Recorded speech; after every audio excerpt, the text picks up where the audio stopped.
Salve moçada, tudo bem com vocês? O nosso bate-papo de agora em sociologia é referente ao capitalismo e suas transformações, assim como também as contradições desse sistema capitalista quando se choca o interesse da maior parte da população.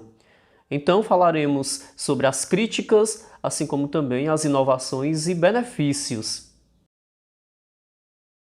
Você já parou para pensar se na região a qual você pertence as pessoas possuem o mesmo padrão social ou de renda? Será que todos possuem os mesmos bens? Será que o valor do salário ou da renda mensal é igual para todos? Essas perguntas nos levam a pensar e refletir sobre a situação social e a situação econômica e cultural que a gente vive inserido. Então, se você bem observar no seu bairro, na sua comunidade, na sua cidade, existem diversas realidades, realidades que destoam uma das outras, e se a gente for pensar bem, a gente tem o seguinte: existe aquele pobre que não tem renda, que vive de algum trabalho de favor, ou aquele que vive como agricultor, ou aquele que vive apenas de uma renda do Bolsa Família, ou aquelas mães que não têm maridos, mas que cuidam dos filhos. Então, as realidades, elas são diversas, como também existe uma variedade de pessoas que conseguem ser classe média, ou funcionário público, ou comerciante, ou concursado que geram estabilidade, ou aquele comerciante que também tem estabilidade por mexer com o capital, por ter um acesso mais viável. E a gente fica perguntando, né? Será que os bens básicos chegam igualmente para todos? Obviamente você vai chegar a essa conclusão que não, que cada pessoa tem uma realidade diferente economicamente e socialmente diferente. O dia a dia de uma pessoa que tem pouco recurso, pobre, é bem diferenciado do dia a dia da pessoa que tem muito recurso. E a partir daí a gente entende que a gente vive em uma diversidade de pessoas economicamente diferentes, como também a desigualdade passa a reinar. Então, a gente inicia a nossa aula, o nosso breve momento, com um dado do PNUD de 2014, o Programa das Nações Unidas para o Desenvolvimento começa a colocar em pauta que 40% de toda a riqueza mundial estaria concentrado apenas com 1% da população mundial. Então a gente começa a perceber que o mundo todo está dentro de uma perspectiva de concentração de renda. E aí vocês me perguntam, professor, mas o que é uma concentração de renda? Ou seja, a maior parte da riqueza do mundo está concentrada, está unida na mão de pouca gente, dos mais ricos, dos grandes burocratas ou dos grandes industriais ou aqueles que vivem das especulações do comércio. E isso é preocupante do ponto moral e ético social. Por que isso é preocupante? Porque eles estão se dando bem? Não. Mas pelo fato de que a maior parte da população fica sem os acessos básicos de investimento de renda e sem condições de crescer na vida. E aqui entra alguns questionamentos, como por exemplo, a gente pode citar o seguinte: você, né, já viu em algum momento em jornais ou na internet ou até mesmo nas televisões, em programas, falando que aquele país ou esse está com uma crise econômica?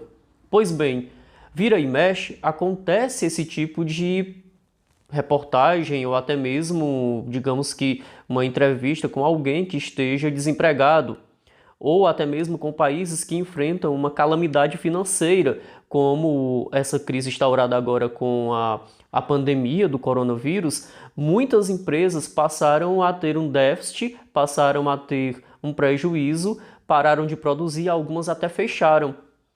Então, além desses problemas, constantemente, mesmo que não tenha pandemia, acontece uma crise. E aí entra as críticas ao capitalismo.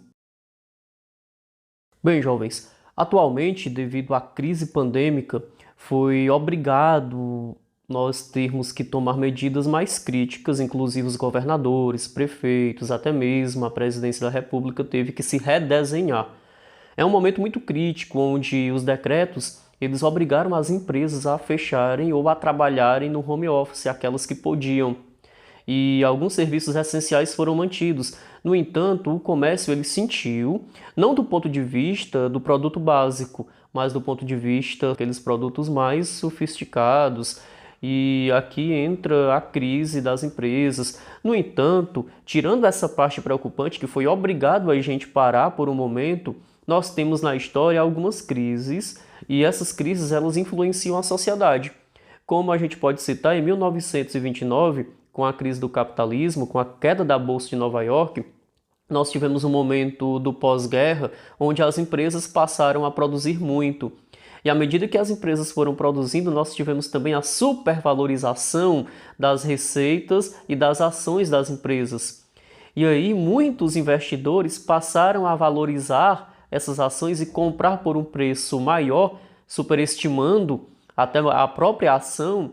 E isso fez com que outras indústrias e outras ações fossem penalizadas, diminuindo a produtividade, concentrando a renda e os olhos apenas para uma parte da produção.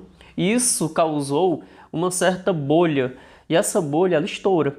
Então isso causa a crise. Fora isso, muitas empresas passaram a ficar desvalorizadas, demitiram muitas pessoas, muita gente perdeu emprego e quanto mais pessoas perdem empregos, a gente sabe que a renda diminui e a pobreza também tende a aumentar. Constantemente isso vem acontecendo.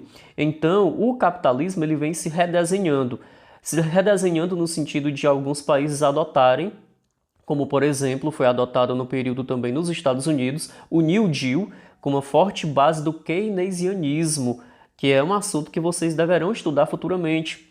E o que é o keynesianismo? É um conjunto de medidas econômicas onde o Estado passa a intervir na geração de empregos, na construção de obras públicas, para que a renda pudesse ser mantida na sociedade. E regulando também assim uma parte do comércio, estabelecendo regras contra a supervalorização também de algumas ações, evitando a especulação.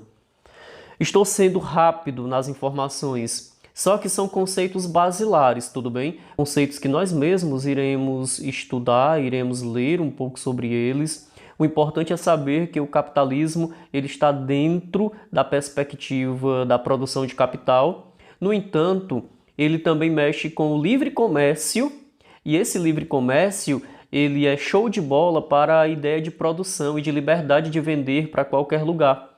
No entanto, o livre comércio ele prejudica as indústrias nascentes dos países pequenos. E essas indústrias, elas tendem a recorrer aos seus governos para que o governo tenha uma proteção e dê uma proteção para o comércio, fazendo com que assim as empresas nascentes, nacionais, possam competir dignamente com aquelas empresas transnacionais maiores. E aí acontece uma tributação, uma camada de impostos em cima dos produtos similares de fora, das empresas transnacionais, onde elas pagam ao governo esse imposto e o governo repassa para as empresas nacionais em forma de incentivo ou isenção. Então tudo isso é muito complexo, é econômico, né? No entanto, a gente vai precisar ter uma atenção sobre esses quesitos, tudo bem?